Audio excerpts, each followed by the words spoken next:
एक गांव में रामाराव नाम का एक व्यापारी था। वह अच्छा कमाने वाला था। रामाराव की पत्नी का नाम गिरिजा है। उन दोनों का एक बेटा था जिसका नाम कल्याण था। कल्याण की पत्नी का नाम दिव्या है। गिरिजा और दिव्या घर पर ही रहकर सारा कामकाज संभालती थीं।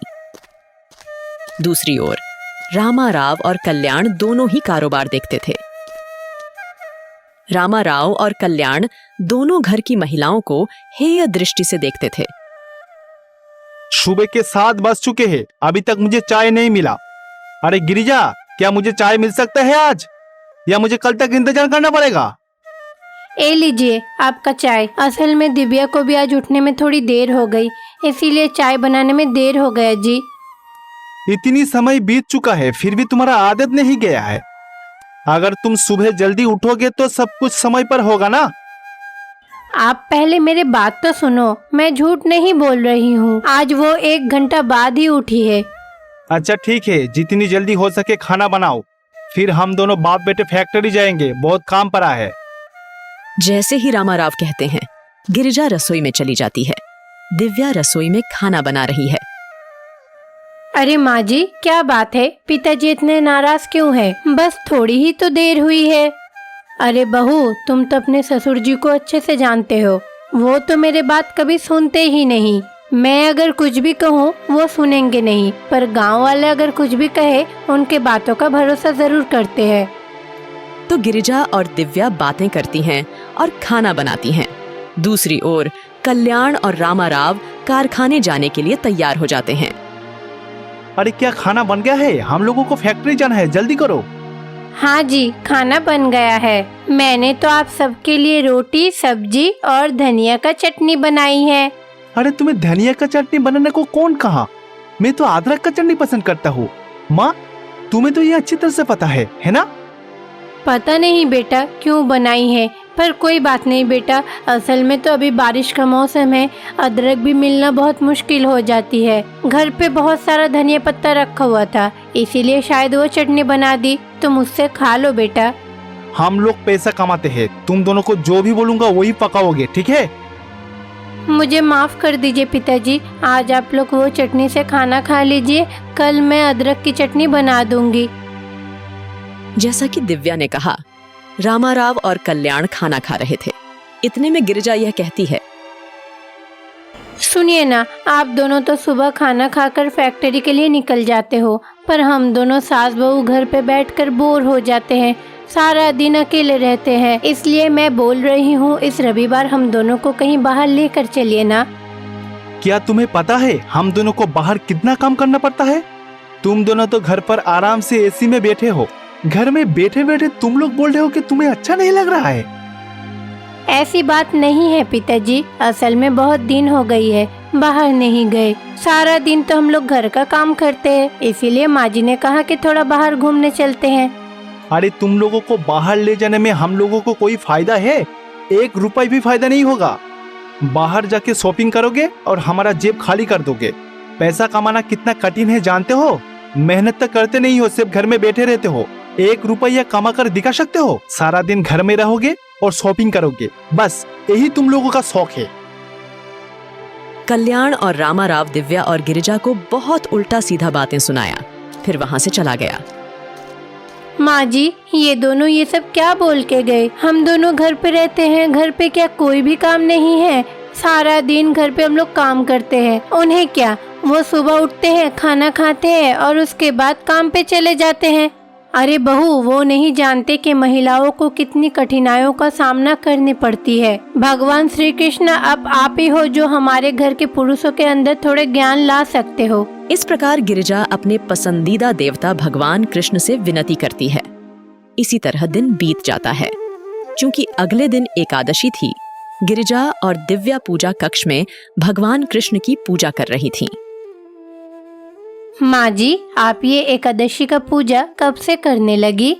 अरे बहू, मैं तो बचपन से ही एकादशी का पूजा करती हुई आ रही हूँ। मैं तो हर एकादशी के दिन ये सब करती हूँ और भगवान कृष्ण को मक्खन की भोग लगाती हूँ। मैं तो सारा दिन व्रत रखती हूँ और रात के वक्त स्वामी के सामने रखे मक्खन से ही व्रत तोड़ती हूँ। इस प्रकार गिरिजा और दिव्या पूजा करती हैं। रामा राव और कल्याण बहुत गुस्से में भगवान के कमरे में आते हैं। अरे तुम दोनों यहाँ क्या कर रहे हो? पूजा कर रहे हो? देखिए, आज एकादशी है, इसीलिए पूजा कर रही हूँ। इस बार आप दोनों बाहर खाना खा लीजिए, क्योंकि मैं और बहू दोनों मिलकर आज व्रत कर रही हूँ। रात को हम दोनों मिलकर आप सबके लिए खाना बनाऊंगी। क्या बाहर खाना खाओ? क्यों? एक दिन हम दोनों को बाहर खाने में कितना खर्चा आता है तुम लोगों को पता है? पैसा का कीमत तुम लोग क्या जानोगे? कमाते तो नहीं हो। इतना कहकर कल्याण और रामा राव गुस्से में फैक्ट्री चले जाते हैं। दिव्या और गिरिजा बहुत दुखी हैं।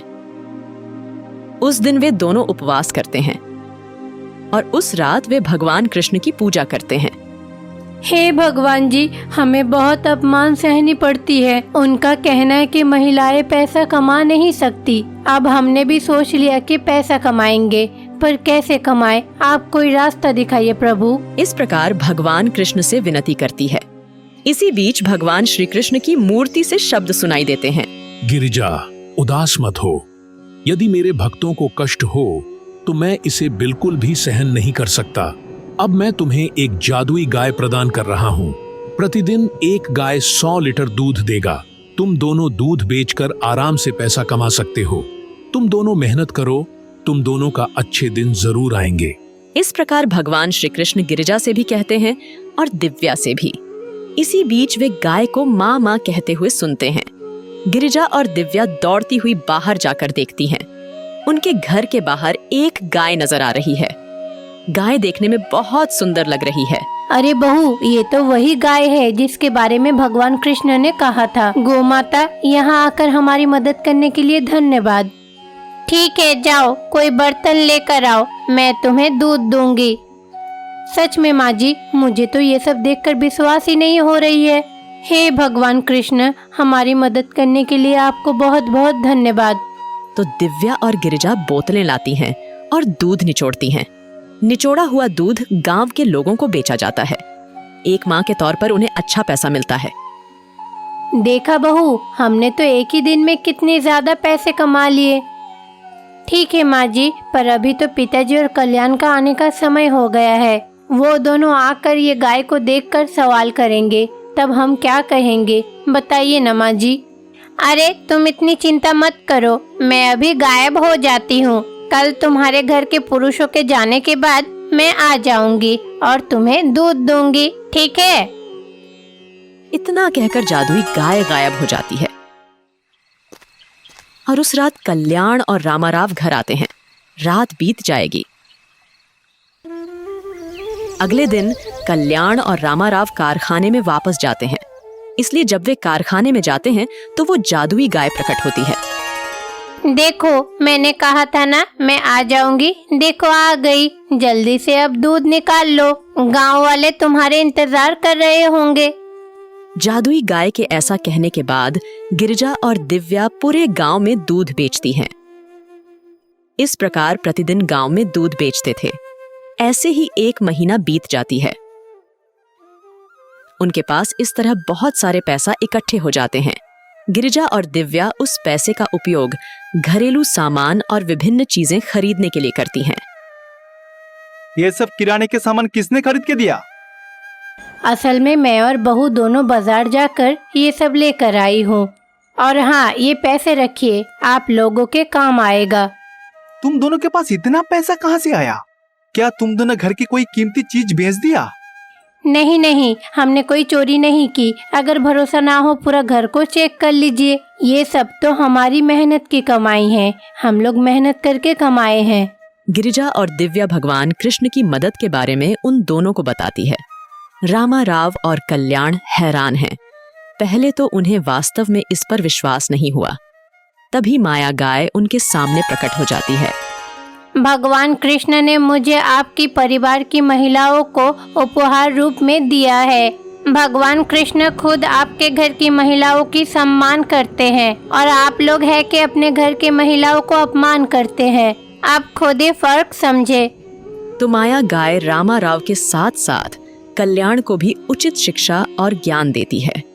उस दिन से रामाराव और कल्याण ने अपनी पत्नियों के साथ कोई तुच्छ व्यवहार नहीं किया। साथ ही गिरिजा और दिव्या दूध का कारोबार कर अपने पैरों पर खड़ी हैं। वृंदावन में भगवान कृष्ण और राधा देवी तुलसी वन में एक साथ विचार करते थे। भगवान कृष्ण राधा देवी को वेदों का सार समझाते हैं। स्वामी कृष्ण, सच्ची भक्ति क्या है? आप तक पहुंचने के लिए एक भक्त में क्या गुण होने चाहिए, तब भी उसे सच्ची भक्ति माना जाएगा? राधा, तुमने बहुत अच्छा सवाल किया है। जो कभी किसी के ऊपर क्रोध नहीं होते, नफरत नहीं करते, ईर्ष्या नहीं करते, जात पात मतभेद को हमेशा दूर रखते हैं, हर इंसान के साथ अच्छे व्यवहार करते हैं, जो कभी किसी के ऊपर गुस्सा ना होकर उसे प्यार से अपनाता है, जिसका मन गंगा जल की तरह पवित्र हो, जो भक्त हमेशा ध्यान मुझ पर केंद्रित करते हैं, वही सच्ची भक्ति है। यही बात भगवान कृष्ण राधा देवी से कहते हैं। राधा देवी सोचती हैं कि वह सबसे बड़ी भक्त हैं।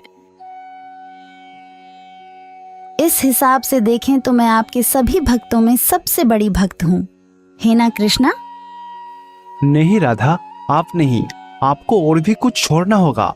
आपकी जितनी भी भावनाओं है उस पर काबू पाना होगा, तभी आपकी सच्ची भक्ति आपके सामने आएगी राधा। अरे नहीं कृष्ण, मैंने सभी प्रकार के भगवद्वेगों में महारत हासिल कर ली है। अरे राधा छोड़ो, जाने दो। मुझे बहुत जोर से भूख लगी है, मैं शब्दों में बयां नहीं कर सकता मैं कितना भूखा हूँ। अरे हाँ, अभी तो अपने एक मटका भर छाछ पिया और माखन भी खाया, लेकिन क्या आपको फिर से भूख लगी है? मैंने तो आपको कुछ देर पहले ही खाना खिलाया था ना, है ना? अरे वो खाना खाया लगभग 2 घंटा बीत चुके हैं राधा। 2 घंटे तो हो गया है, मुझे फिर से भूख लगी है। आप ऐसे ही सवाल करते रहोगे या मुझे खाना दोगे? हाँ बिल्कुल, मैं आपके लिए खाना बनाऊंगा। मुझे बताओ कि आप क्या खाना पसंद करोगे? देखो राधा, मैं सच में बहुत भूखा हूँ। देखो, मेरे लिए कुछ भी बनाओ, जो भी खाना पकाओगे थोड़ा ज्यादा बनाओ। आज आप जो भी खाना पका के दोगे मैं वही खाने के लिए तैयार हूँ। जब भगवान कृष्ण ने ऐसा कहा तो राधा देवी तुलसीवन छोड़कर अपने घर चली गईं। इसलिए राधा देवी भूख से पीड़ित भगवान कृष्ण के लिए खाना बनाना शुरू कर देती हैं। मेरी कृष्णा आज बहुत भूखा है, लेकिन मेरे कृष्ण को कभी कोई नहीं समझ पाएगा। कभी कभी वह महीनों तक बिना खाए रहता है और कभी कहता है कि वह कितना भी खा ले उसका पेट नहीं भरता है। मैं कृष्ण के लिए अनेक प्रकार के भोजन बनाऊंगी। तो राधा देवी भगवान कृष्ण के बारे में सोचते हुए खाना बनाना शुरू कर देती हैं। इसी बीच नारद राधा देवी के पास आते हैं। हे नारद, आपको प्रणाम। आइए बैठिए, बोलिए क्या खबर है? अरे क्या बात है राधा, आप किसी बात पर परेशान लग रही हो, क्या हुआ? कृष्णा को आज बहुत भूख लगी है, इसलिए उन्होंने मुझसे विभिन्न खाद्य पदार्थ बनाने के लिए कहा। मैं खाने का सामान तैयार कर रही हूँ। अगर देर हो गई तो मेरी कृष्णा या फिर खाने के लिए पुकारेगी। देखो राधा, कभी कभी भगवान श्री कृष्ण की लीलाओं को समझने में थोड़ा समय लगता है। भगवान श्री कृष्ण गोवर्धन गिरी को अपनी छोटी उंगलियों पर 7 दिन रखा था। हो सकता है इसलिए उसको ज्यादा भूख लगी है। देखो राधा, इसके पीछे और भी रहस्य हो सकता है। मुझे ये सब नहीं पता। मुझे विभिन्न खाद्य पदार्थ पकाने हैं और भगवान कृष्ण के पास ले जाना है, इससे पहले कि उनका मन बदल जाए। राधा, भगवान श्री कृष्ण आप कहाँ है? वह वृंदावन में तुलसी वन में है। क्या आपने कृष्ण को बांसुरी बजाते हुए नहीं सुना? बांसुरी की धुन सुनकर आप उस दिशा में चले जाना, आपको भगवान श्री कृष्ण के दर्शन अवश्य ही मिलेगा। राधा देवी के ऐसा कहने के बाद नारद भगवान कृष्ण की तलाश में तुलसी वन में चले गए। तुलसी वन में भगवान श्री कृष्ण बांसुरी बजा रहे हैं। ओहो नारद, अरे आपका यहाँ आने का कारण क्या है? अरे मेरा यहाँ आने का कारण एक तरफ रख दो। श्री कृष्ण, आपका इतना भूख लगने की कारण क्या है? देखो नारद, हर चीज का कोई ना कोई कारण होता है, लेकिन वो तभी सामने आता है जब उसे बाहर आने की जरूरत होता है। तो भगवान कृष्ण कुछ देर के लिए बांसुरी बजाते हैं। नारद को भगवान कृष्ण द्वारा बजाया जाने वाला वेणु संगीत सुनने में भी आनंद आता है। तो कुछ समय बीत जाता है। वृंदावन में भगवान कृष्ण के भक्त थे जिन्हें कमला दासदू कहा जाता था। वह मिट्टी से भगवान कृष्ण की मूर्ति बनाकर घर में स्थापित करता था और प्रतिदिन उसकी पूजा करता था। मैं आपको कई दिनों से रात्रि भोज के लिए आमंत्रित कर रहा हूँ स्वामी, लेकिन आप एक दिन के लिए भी मेरे घर नहीं आए। वो दिन कब आएगा भगवान, जब मेरे हाथों का बनाया हुआ सारे व्यंजन आपको परोस सकूंगा। कमलादास अपने सामने भगवान कृष्ण की मिट्टी की मूर्ति से यह कह रहा था। भगवान कृष्ण कमलादास की सारी बातें बड़े ध्यान से सुन रहे थे। नारद, मुझे बहुत जोर से भूख लगा है, क्या आपको भी भूख लगा है? देखिए स्वामी, अभी मुझे भूख नहीं है। अगर आप मुझे खाना खिलाओगे तो मैं जरूर खाऊंगा।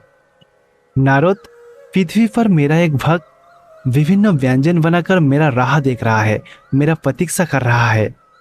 अरे श्री कृष्ण, आप ये क्या कह रहे हो? घर में राधा देवी आपके लिए विभिन्न व्यंजन तैयार कर रही है। स्वामी चलिए, राधा आपका इंतजार कर रही है। नहीं नारद, मैं आज सोच रहा हूँ मेरे भक्त के घर में भोजन करूंगा। यह कहकर भगवान कृष्ण कमला दास के घर चले जाते हैं। भगवान कृष्ण नारद को अपने साथ कमला दास के घर ले जाते हैं। कमला दास भगवान कृष्ण के साथ साथ नारद को भी अपने घर के सामने देखकर आश्चर्यचकित हो जाते हैं।